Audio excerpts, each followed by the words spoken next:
During this hour, we are going to hear from workers and a panel of experts who will talk about the impact this could have on low-wage workers, businesses, and the economy here in the North Country. We are joined by two business owners tonight. Bob Smith is president of Nine Platt Hospitality Group that operates a hotel and restaurant in Plattsburgh. Jeff White is the director of human resources for White Management, M&W Foods, which owns 22 fast food or quick serve restaurants, as they call them in the industry, across the North Country in Clinton, Essex, Franklin, and St. Lawrence counties, as well as 4 full-service restaurants in Plattsburgh, Lake George, and the Albany area. Colin Reed is an economics and finance professor at SUNY Plattsburgh, a Clinton County legislator, and a small business owner from Plattsburgh. Therese Asselian is with the Capital Region CSEA, the largest public employees union in the state of New York. And Bruce Garcia is the CEO for Joint Council for Economic Opportunity, known as JCEO, a community action program that serves the low-income community in Clinton and Franklin counties. Welcome to you all. Let's begin by looking at where we currently are and how much the minimum wage could increase annually over the next 5 years. It just jumped to $9 at the end of 2015 in New York State and to $9.75 for fast food workers.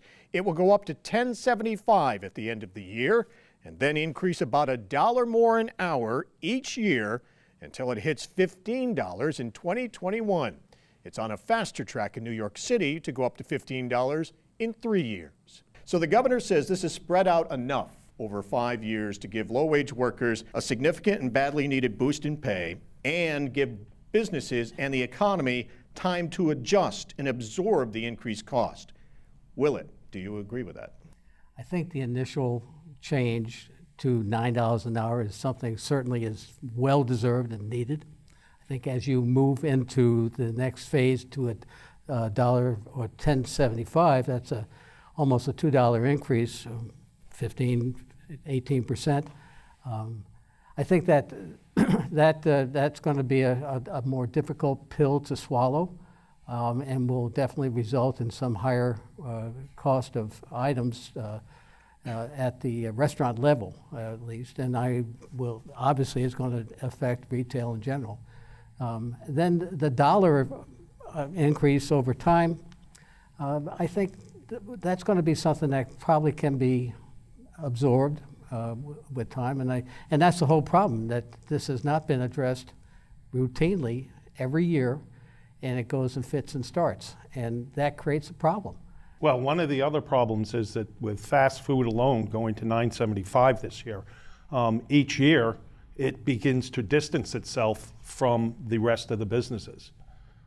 That's going to create a hardship in other areas as well. Well, the whole process also of having this just from one industry and really within one segment of the industry and bypassing the legislative process is a real problem. I don't think the way it was done does not sit well with me. Does the restaurant industry feel as if it was singled out and targeted? Absolutely. Absolutely. The government was always talking about CEOs' wages, and let's face it, McDonald's is what, a $30 billion corporation? And does the CEO make millions? Yes, he does. We don't. It amazes me that people don't realize how small the margins are in the food service industry. In fact, when we pay our federal state taxes, local taxes, property taxes, school taxes, that takes 50% of our profit. And then the vast majority of what's left goes to the banks, goes to debt service. The margins are very, very small in the restaurant industry. One of the arguments against $15 is that minimum wage is a starter wage and not intended for full-time workers. But in reality, our studies now showing that the vast majority of minimum wage workers are not the high school and college kids. They're not the senior citizens coming in and working part-time. They are people who are working full-time and supporting families. Well, we view minimum wage as a training wage. We reward people for learning their roles, showing up when they're supposed to, serving our guests as friendly as they can. There's studies that indicate 70% of the population have worked in restaurants at one point in their life. Most of the time it was their first job. So as an industry, we have been responsible for hiring and training a vast majority of the population. But minimum wage has always, in our organization, like I said, has been considered a training or starting wage. And then if they stay with the company, do they quickly go to higher wages? Absolutely. If you look back to the early parts of this national movement, if you will, to increase minimum wage, starting with labor, social justice organizations, the people who are involved with it at this very much a grassroots level from years ago are in many cases full-time employees who have a family to raise and simply can't make ends meet, forced to rely, as you said, on social services, and really left with, at the end of that 2-week period, the injustice of not being able to pay their bills, to have to make tough choices. And we've all been in drugstores where we've seen picking up prescriptions, seeing people having to choose between picking up a script and maybe going without for their family. And we've all seen that. And so I believe that this movement, like I said, started a long time before it was on the governor's radar and is comprised of people who do rely on these wages to feed their family. Many of your members make well above $9 an hour, but the union is behind this movement. Well, I would distinguish between state employees and local government employees. State employees, what we've seen so far with the increase has minimally impacted our members. And our members at CSCA are, we say they're the first ones there in the morning and the last ones to leave at night. They are the hardest workers, clerical maintenance, janitors, people who are not at the high end of the wage scale by any means. And in the state side, we saw very little impact from what I guess some people could describe as political theater at the rollout by the governor in New York about the $15 an hour. We actually were notified recently that it impacted,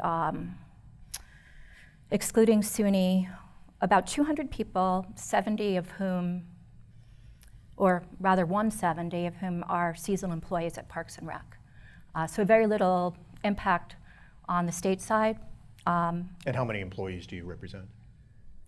Upwards of 250,000. Our experience is very same in my organization. But the same, it does not have an impact other than the change in tip credit. Well, and it's funny that you mentioned the tip credit. Talking to some members in Oneonta last week, and they're telling me about these kiosks that McDonald's is installing as a way to do an end run around minimum wage, where you will actually go into McDonald's, use your debit card, if you can trust that, put your order in, sit down, and have a tipped worker bring your food over to you. Anyone who's ever waited tables knows that the tip wages is a lot lower than minimum wage. So in many cases, some businesses, larger companies, will have ways to get around it. Unfortunately, it's happening already. I hear they're building them and revamping the McDonald's in Syracuse as we speak. And looking at automation, not only touch screens for customers to come in, place their order, and in some cases, a tipped worker may bring it to your table, or in other cases... I would say in most cases it would be tipped, because then they can get around the minimum wage. I think some of the terms we've been using so far include theater and gaming this new system. I think we all agree that the plight of the working poor is something that we need to really devote some serious public policy attention to. I think that to use the minimum wage is just a relatively poor mechanism to really isolate that group and give them the assistance they need. For instance, we have a mechanism called the Earned Income Tax Credit that is probably underutilized in this system, but is much more targeted towards the working poor. Instead, by using the minimum wage as that vehicle in the absence of having the courage to do something politically maybe a little bit more difficult, we're causing an awful lot of other distortions. We're causing, for instance, you mentioned SUNY. SUNY has a certain budget for student help each year. So when the student wage now goes up to $15 in SUNY institutions, it simply means that SUNY, for that given budget, hires only 2/3 the number of workers as before. They don't simply increase the budget by the 50 or 60% commensurate. So we have a lot of unfortunate consequences in focusing on minimum wage instead of really the income of the working poor. That's what we should be addressing. And not only unfortunate, unintended consequences, Sure, because certainly. a lot of non-for-profits have to comply with these wage orders. And this is what you've got to be concerned with, Bruce, is that a lot of the funding comes right from the government itself that doesn't have the money to do it. Yet they mandate it. So Hence the theater. For the Joint Council, our largest constituency group are low-income working families whose sole source of income is wages. So obviously, you talked about being, in favor, and we are from some standpoint. But I think Colin's point is a really good one. What we're really in favor of is making sure that, all avenues are explored in actually giving people the income that they need to exist. And the Earned Income Tax Credit is certainly one of those opportunities. Because one of the things that's going to happen for not-for-profits like JCO and many of the other not-for-profits is, and we've just been through a 2-year period when we've already absorbed $1.75 an increased wage in the minimum wage. As we look out over the course of the next 6 years and trying to absorb another 66% increase, we don't see that there's going to be a corresponding increase in our grants. We don't see that there's going to be any relaxing of many of the regulations that we're forced to face. So, quite frankly, what we're looking at is a serious reduction in workforce and a serious reduction in the amount of services that we can provide to many of the families that are going to continue to need this service even well beyond the minimum wage increase. Mm-hmm. And another nuance I think we need to look at is $15 isn't $15. $15 probably for a working family trying to survive in one of the 5 boroughs of New York City is impossible. Mm-hmm. But $15 in Wilson, Kansas is probably more than many people in the whole town might make. It has to have an urban-rural nuance to it and a cost of living that truly reflects the poverty level of different regions rather than this kind of simplistic, maybe politically easy to sell, one-size-fits-all kind of model. And it doesn't. We certainly cannot compare ourselves to New York City and the cost of living that it can be there. But I must say that I am all for the minimum wage increases because the disparity between the haves and have-nots has got to be addressed. But it cannot solely be addressed by an increase in minimum wage. So is $15 too much, do you think? Too soon? Too quickly? I think for a rural area it's probably more than necessary, but I'm very willing to have the policymakers sit down and do the analysis of the cost of living and then incorporate some of the things that we can provide, like the SNAP assistance programs and maybe housing subsidies, of which the wage that we pay and the tax credits we offer are just one element to make sure they can get above that hurdle. And the Plattsburgh area, where there is something that MIT does report that actually calculates the poverty level wage for different regions depending on the size of your family. And actually this region comes up a little bit high in it compared to a lot of rural areas, and some of them might be the property tax consequences. Property taxes are pretty high in New York, and whether you're renting or owning, they still end up being passed on ultimately. But we can do those calculations, and that calculation means that somebody who may be a single person wage earner compared to a wage earner who's trying to support maybe a disabled partner and then 2 children. Those are 2 very different incomes that we need to address through various tools. And actually, we'll break some of those numbers down a little bit later this hour and take a look at the MIT livable wage calculator and delve into that a little more. Therese, you represent, your union represents state workers, civil workers, but also union workers who work for local governments. Mm-hmm. And that is probably a concern that local governments already feeling budget constraints suddenly are looking at the prospects of a minimum wage hitting $15 over the next few years.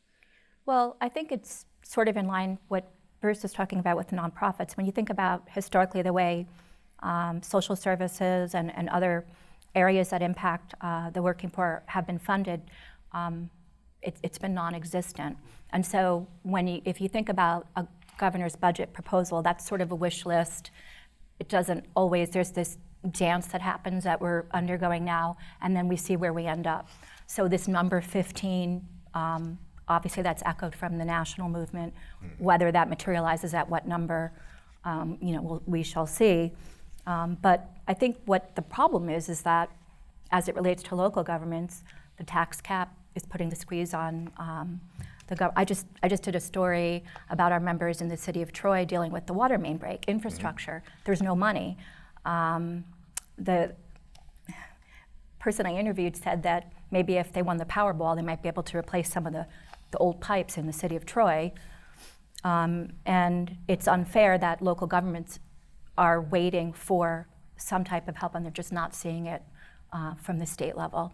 Won't more experienced employees who are now making above minimum wage, making the $11, $12, $13, $14 an hour, won't they expect their wages to go up as well, the domino effect? The answer to that, obviously, it's going to ratchet it way up and reverberate through the system, and that's why it's so key to have something that business can plan on.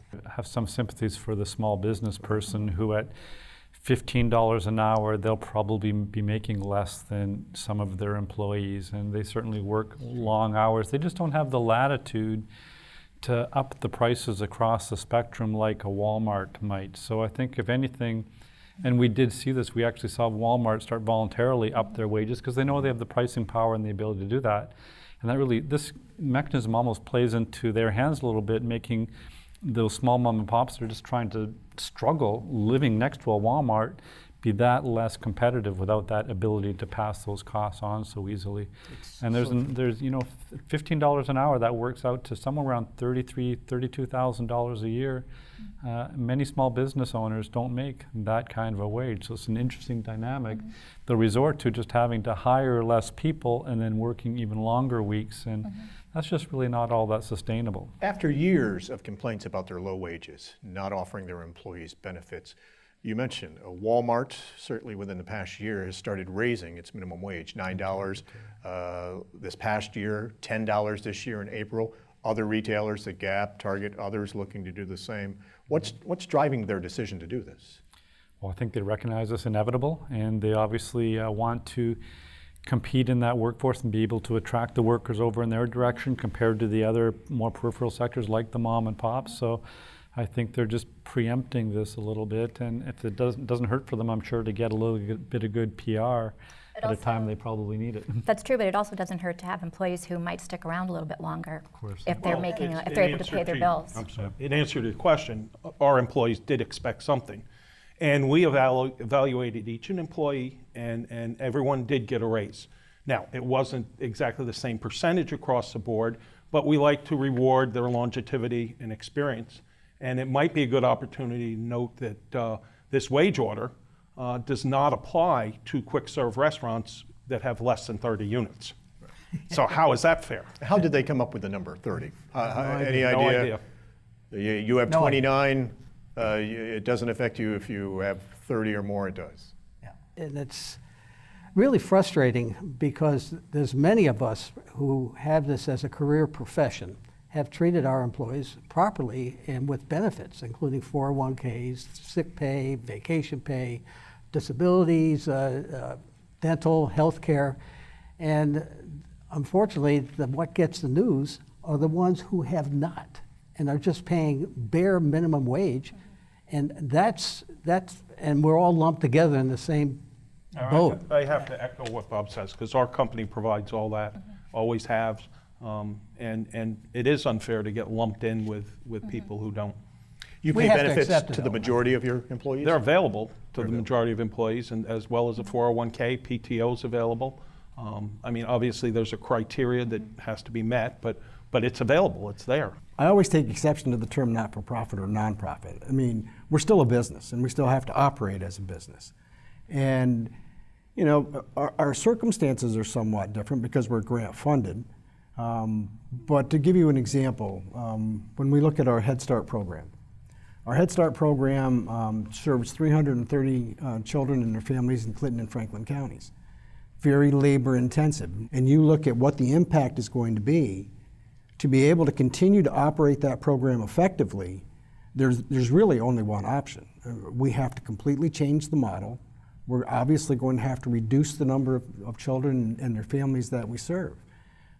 Because we still have to operate within the confines of the budgets that we have. So we obviously recognize that there's going to be an impact with the increase in the minimum wage. We're hoping to get help with that somehow. But I'll get back to the point that we were at before, which is this increase is probably too much too fast. And do you think that the workers, as their wages go up, they may be eligible for less services? Will you have families no longer eligible for Head Start and other programs that they've counted on? That's another unintended situation that occurs, an unintended result. Do we anticipate that hours may be trimmed back for workers to make up for this as well? Well, if I can address that, because we had to address that because of the tip credit. We're paying $7.50. It used Right, to you be were like paying $5 $5 up to $7.50, so a it went to 50% increase. So that was a huge increase for us. To our business, it was ahead of $75,000 to $100,000. And we can't absorb that as a small business. It's just not something we can do. The servers were concerned about losing jobs and hours because of the fear of putting tablets in, and tablets were considered for casual dining restaurants too, which takes the server, reduces the number of servers that you would have on the floor. Or that action would. And in November, I assured them that we chose not to do that because we're in the hospitality business. And that is part of the action of rendering service and tableside service and making sure that people have a good time while they come and eat, not just punch a tablet. That was, our servers breathed a sigh of relief because they would much rather be working than having a tablet do their job for them and have some other minimum wage probably people run out the food out to the table. And those people are not going to be tipped employees. That may be what you perceive it to be, but in my type of restaurant, in a casual dine, that's not going to happen. We talked to a restaurant owner in the Canton-Potsdam area in Watertown. He is moving ahead with plans to automate in his restaurants. He's going to buy equipment that can cook the food. He's going to buy the huge automated screens where customers come in and the touch screen and order their meals. Are you gentlemen at your restaurants considering similar steps? Well, certainly it's being considered. If I may back up to the tip issue, I think the unintended consequences in our full-serve restaurants were the non-tipped, because they were above minimum wage, the porters, the cooks, the dishwashers, and then all of a sudden the people that are typically the highest paid ones, when you include their tips, get this 50% increase, and the effect on morale was with the non-tip ones was a lot to deal with. But returning to automation, that's been looked at for a long, long time. And it is probably going to come. It could be anything from the kiosks to robotics. Mobile ordering is already here.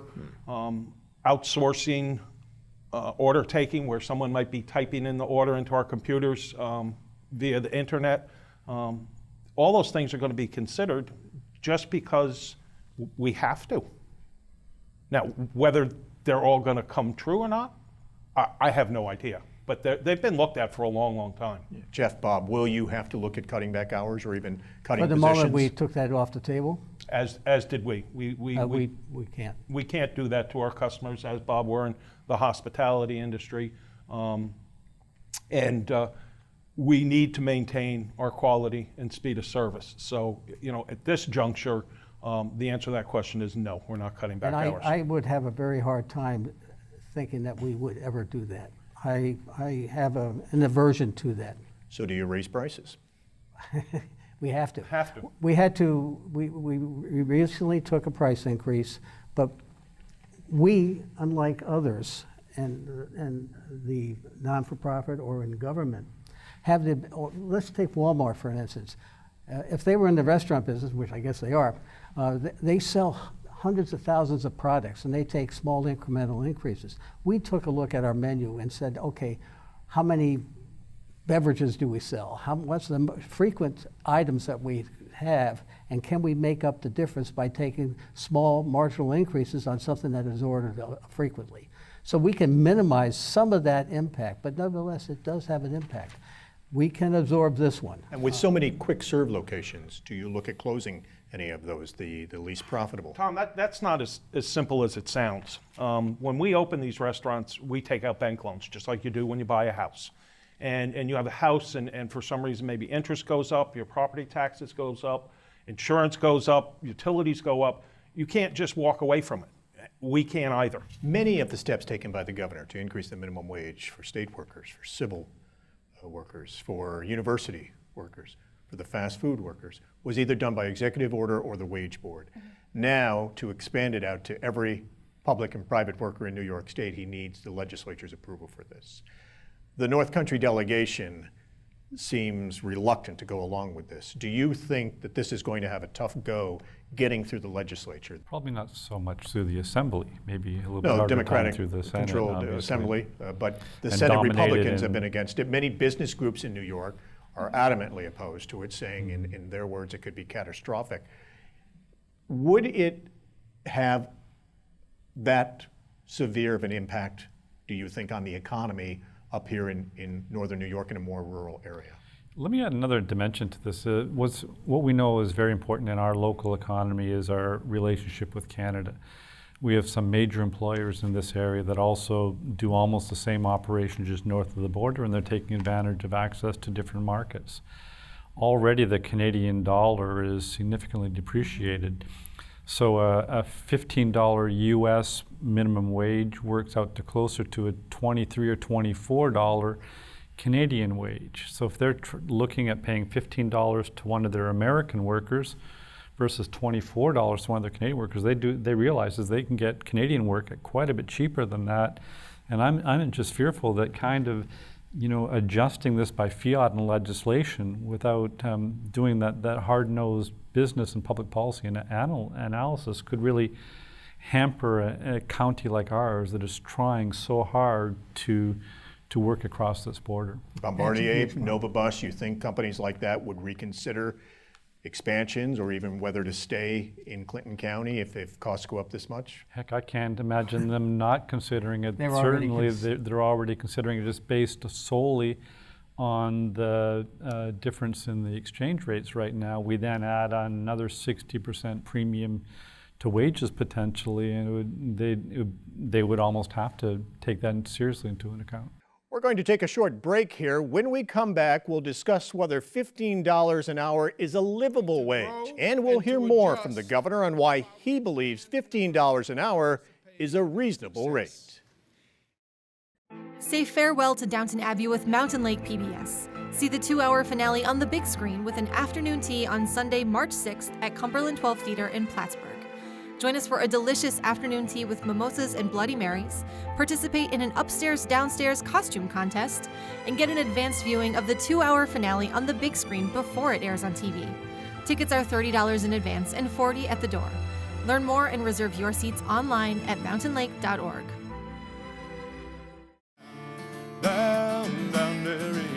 Traditional folk music echoes through the Northeast thanks to the woman who saved the songs from disappearing. I learned such good songs from Marjorie Lansing Porter. Join Pete Seeger in his final interview, the Bacon Brothers, and Peter and Paul as we celebrate these songs to keep, treasures of an Adirondack folk collector. Sunday, February 14th at 11 a.m.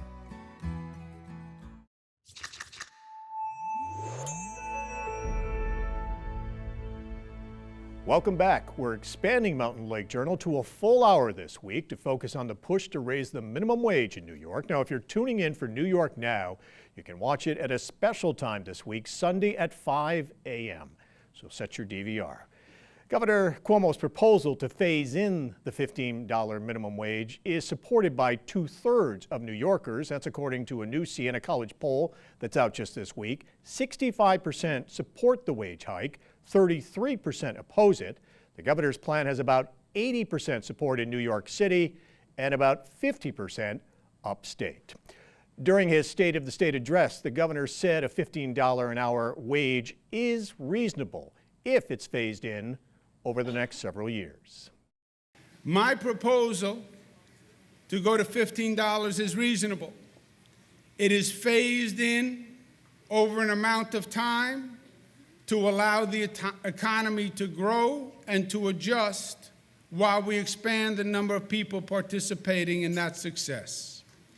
It's only fair and it's only right. Listen to this. If the minimum wage in the 70s had been indexed to the rate of inflation, you know where it would be? My proposal today at $15 an hour. What that means is that the minimum wage since the 70s has not kept pace. What that means is you've had 45 years of economic injustice where the poor were getting poorer while everyone else was moving up, and that's not America's way because that's not fair. Has anyone sort of checked into the math, and do they agree with that assessment? Yeah, I've looked at the math, and he is basically right. The point that's missing, however, is the fact that that hasn't been the case. You know, when he talks about, you know, phasing it in over time, as a not-for-profit looking at this, and obviously we want people to make a living wage. That's not the issue. But part of the issue here is the fact that as a not-for-profit, we try, whenever possible, to give our employees a 3% increase every year. You look at a 3% increase over the course of the next 6 years, you're talking about what amounts to a total of about 19.5% over the course of the next 6 years. What's being proposed here is a 66% increase over the course of the next 6 years. To assume that not-for-profits like JCEO could even reasonably keep pace with that type of an increase without either losing people or losing benefits or losing services just isn't practical at all. You know, I thought the governor did a magnificent job in putting the blame on private enterprise and on government employees who are getting paid what is currently the minimum wage. The fact of the matter is the government is the one that failed to increase the minimum wage in the legislative process. And if they had, we wouldn't be having this discussion today. Well, let's talk a little bit about the history. We heard a lot of arguments about where the minimum wage should be set. We have a chart to put up showcasing several points in history when the federal minimum wage was raised, starting with its establishment back in 1938, and the value of each amount in 2015 dollars. Now, according to inflation data from the Bureau of Labor Statistics, the federal minimum wage reached its highest value near the end of Lyndon Johnson's presidency during his Great Society programs, approximately $11 an hour in 2015 terms. Since then, there has been a significant decline. Yet we sometimes hear that a cost of living adjustment should bring the minimum wage to far higher than $11. That's what we just heard the governor say. So what's the discrepancy? I trust the math on the graphics, a little bit more realistic, but we should also look at the composition of the economy compared from 1968 to now. Back in 1968, manufacturing, which was the bread and butter of this U.S. economy for 100 years, represented about 40% of the workforce, and now it's down to closer to 20%. Those high productivity, higher wage, higher skilled jobs have been leaving this economy and moving elsewhere. And as a consequence, we now have moved from a service-oriented economy of about 40% to 60% of workers now work in the service industry, which is tending to be lower income, lower productivity. We've got a gap, but it's an economic gap rather than a wage gap. It's a gap in education, and it's a gap in giving individuals the training they need to succeed. It's a gap in reattracting manufacturing back to this country. And if we think we're going to solve that by fiat increasing the minimum wage, I think we're really addressing the symptoms and not the fundamental problem. We have heard a number of people suggest, why don't we invest in STEM? Why don't we invest in training programs? Why don't we train workers to do the manufacturing jobs that the manufacturers are trying to fill now? Many of those jobs are going unfilled. They don't have the skilled workforce they need. So the suggestion made by some people, why not invest in job training programs than necessarily across the board raising the minimum wage? Right, and given that they're higher productivity jobs, there are going to be being paid more than $15 or $20 an hour. So we're going in the opposite direction. By increasing the minimum wage to the low skill or non-skilled jobs, we're creating kind of a headwind in that direction in the economy rather than encouraging people to go into the higher productivity end of the economy. Now a student coming out of high school might say to themselves, why not just work in fast foods and make $15 an hour, $32,000 a year? That's not a bad living, it's above poverty level. Instead of, let's go on to a community college for 2 years and get those technical skills so I can, build windmills and install solar power and these sorts of things. By narrowing that gap, it makes it less attractive to do what's probably best for us. On top of all that, that increase is going to drive the cost of everything up. And so the cost of living is going to go up with that. And in a year or two, we're going to be back to the same place where we are now, only at a higher level. It's just, you just can't figure it out any other way. And if you back it up to our industry by getting the minimum wage closer to the wages of managers, assistant managers, shift managers, people that actually can grow in our industry, it takes that incentive away. Why take on the additional responsibilities? Why do the extra work when you can just make $15 an hour and we're pushed into a position where we're paying shift managers or assistant managers 50 cents more an hour, whereas today there's a couple of dollars, several dollars between them. And by pushing it closer and closer together, it's just going to take the incentive away for people to grow within our industry. And I went on the website and I saw some of the questions that have been posted by other not-for-profits. So I know they're thinking along the same lines that I am, which is, increasing the minimum wage at the rate that it's going to be increased really puts kind of burden on not-for-profits where we're not going to be able to employ the same number of people. So at the same time that we're automatically going to have to look at a reduction in services because we have to significantly reduce our workforce, is going to be a time when many people are going to be coming back to us looking for services, and we're not going to be available to provide those services. I think that in many ways, despite the fact that we advocate for people moving out of poverty, and obviously we want them to be able to be able to survive and live above the poverty guidelines, we also recognize that this type of increase that's being proposed is one that's extremely detrimental to not-for-profits in being able to continue to operate at the level that we've been operating at. The minimum wage in Quebec, our friends and neighbors to the north, is $10.55 an hour. Barry Eidlin is an assistant professor of sociology at McGill University with expertise in labor, politics, and social movements. We asked him about the difference in how the minimum wage is set in the U.S. and in Quebec. Quebec adjusts its minimum wage still politically, actually. It's not indexed to inflation the way some other provinces are. There are actually 5 jurisdictions in Canada out of 13, including the federal government, where it is indexed. Where it differs from the US is that even though it is a political decision still, there is consensus over regularly raising the minimum wage. So we have seen regular wage increases every year or two over the past few decades, as opposed to the US, where it's been frozen at $7.25 since 2009.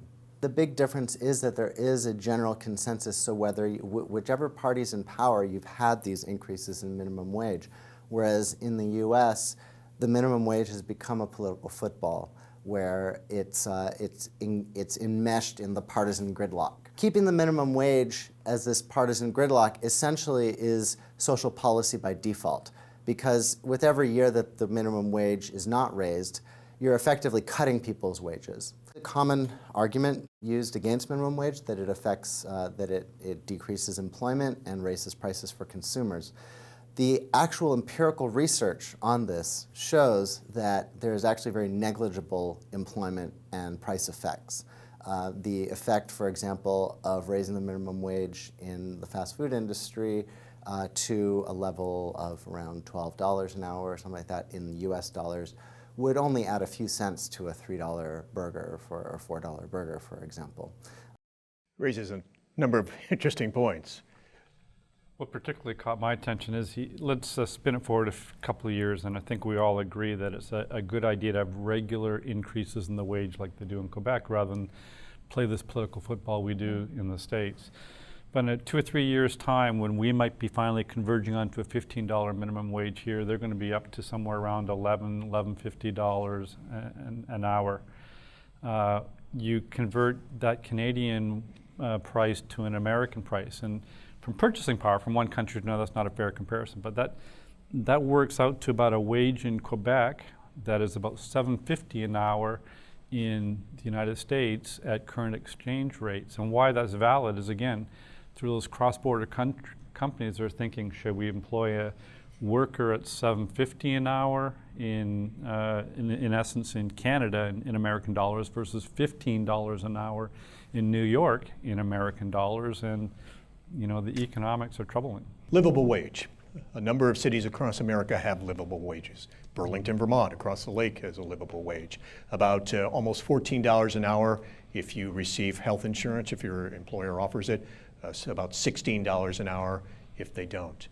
Do livable wages work? Is that something that ought to be looked at instead of just across the board looking to raise the minimum wage? I think part of the question is what these states have asked, and cities like San Francisco have asked themselves and answered through their action, is what responsibility does government have? What role do they have? Are they obligated in this social contract? This idea of the morality issue at play. Again, what is the role of government? And I think these cities and states have asked and answered that question through their actions. And I think if you look at a livable wage of, say, $14 an hour, of course it depends on your family size and all kinds of other scenarios, including where you live. But $14 an hour, and you include the benefit of earned income tax credit, which again, I would advocate we should expand, but that represents about $2.50. So that brings that $14 an hour down to about $11.50 you may have to receive from your employer to get to that point. And there's other assistance like access to cheaper health care or the SNAP program, et cetera, that people can benefit from. So again, I get back to this, we have to look at the whole package of which the wage is only a portion of it, and then see where we can really make a difference to the groups that really need the help, like that poor woman or man who's trying to hold down a job and a half and try to keep 2 kids fed and clothed and off to school. I mean, these are the individuals that we need to figure out how to help, and to try to use a tool that at the same time helps that individual that might be trying to pick up a little bit of extra income on the side as a student. That's a very different type of problem.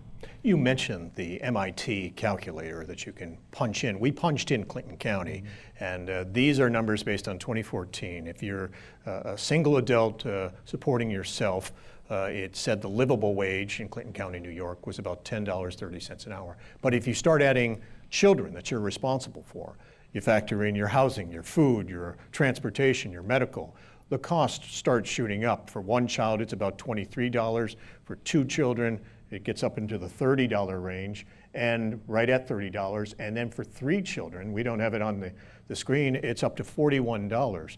That gets to the point where you look at that is a livable wage, but is that realistic? Well, one of the interesting things about this graphic is the difference between the 1 adult, 2 children, and the 2 adult with 1 working and 2 children. There's quite a bit of a different cost, and a lot of that I think has to come with the cost of daycare. With 1 adult and 2 children, you're paying a high proportion of your income towards daycare. And if you think about it, the daycare industry is going to be heavily affected by an increase in minimum wage. So all of a sudden that gap goes even further. That hurdle to meet to make sure your children are safe while you're at work is even more difficult. We should be maybe including in the mix things like access to more affordable or universal daycare. It's a step that the Canadians have already taken in addressing some of this imbalance. We're going to hear from our audience members now, and we begin with Nina. Hi, my name is Nina Matto. I represent a group called Save Our Services Families of Essex County. We are a family support group for individuals with intellectual and developmental disabilities in Essex County. While we feel a livable minimum wage is a good thing for everyone, without additional aid from Governor Cuomo in the state budget, our agency will be severely harmed. Mountain Lake Services, which is Essex County's ARC, is the largest employer in Essex County. Direct support professionals, DSPs, are the backbone of our agency and are responsible for the care and well-being of our family members.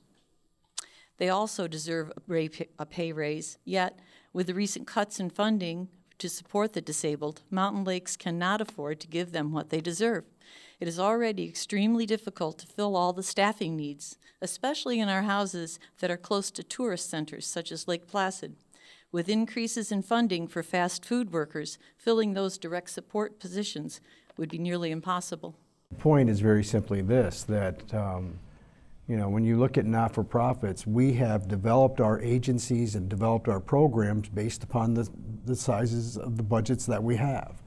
And now what the governor's talking about is putting an extreme burden on those budgets without any additional compensation, as Nina talked about.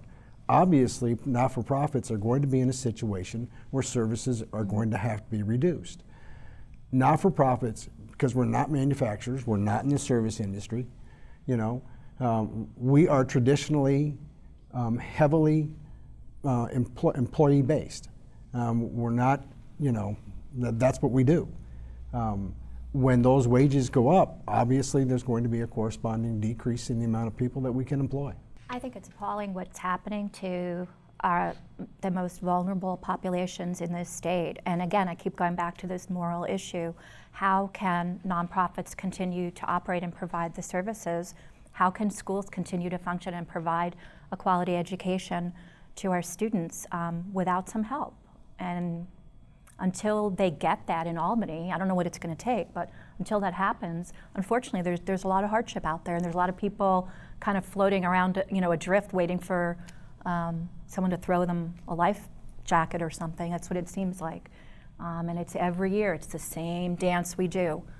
And you cross your fingers and you see how it pans out, and we'll find out, I guess, in April.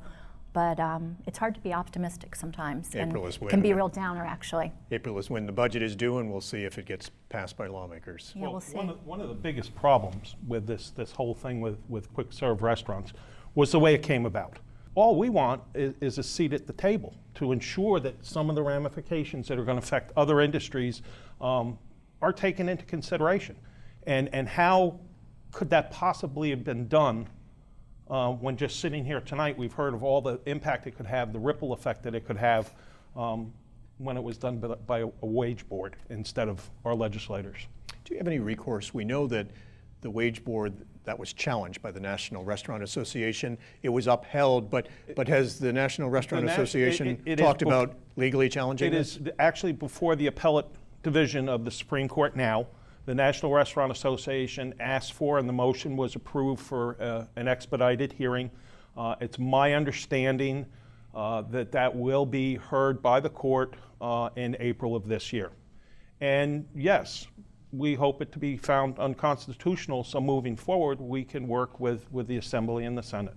We've been hearing from a lot of viewers and followers on social media who have been letting us know what they think, from those who say a living wage is a right to those who question whether the governor and lawmakers realize the impact of the minimum wage increases on small local businesses. Others worry how dairy farmers and apple growers will be able to afford higher wages.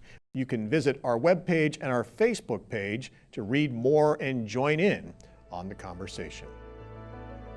Mountain Lake Journal on Mountain Lake PBS is made possible in part by Stafford, Owens, Pillar, Murnane, Kelleher, and Trombley, a full-service law firm in New York State, built on a solid reputation and respect for long-term client relationships, serving North Country businesses, individuals, and Canadian companies doing business in the United States. Northern Insuring, guiding your way for 85 years with offices in Plattsburgh, Whitehall, and Messina, providing personal insurance, business insurance, and life and employee benefit services.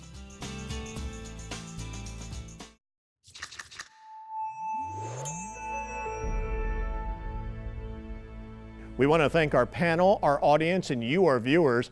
You'll find extended interviews and our full discussion from this forum, including segments that didn't make it into our broadcast, on our website at mountainlake.org. For all of us here at Mountain Lake PBS, I'm Tom Hellick. Thanks for watching.